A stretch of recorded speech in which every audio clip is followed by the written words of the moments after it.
Hey guys, so today I am going to prepare some meat to do for jerky. Now I always use the London broils like this, and you want to get them to where they have as little fat on them as possible. I always sharpen my knife before I get started. I do have the Ninja Foodie Never Dull knives.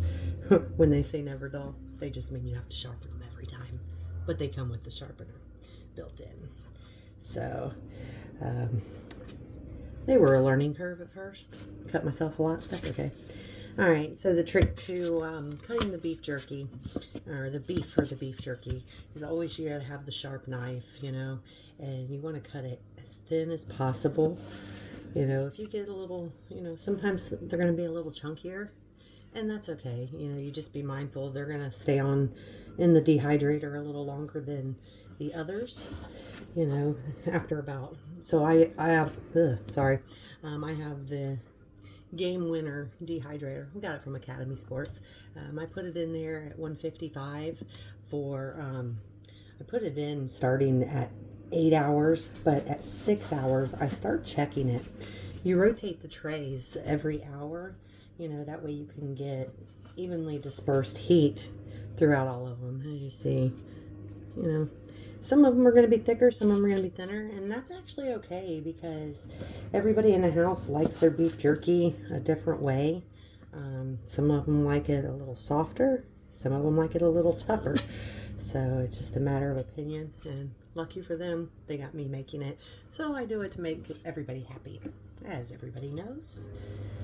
So this process will just take a little bit. I won't bore you guys to death showing you as I cut up 6 pounds of meat, but I am going to be doing 2 different types of jerky marinades.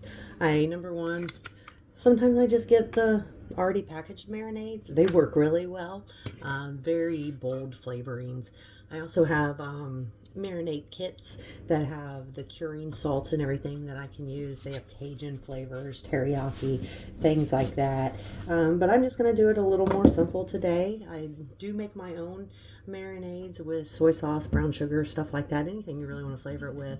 But today, on top of the Montreal steak, I'm also going to be just using some Lowry's teriyaki marinade, just to keep it simple. And for a little razzle dazzle, I got to be different, and I'm going to throw some everything seasoning in it, because you know what?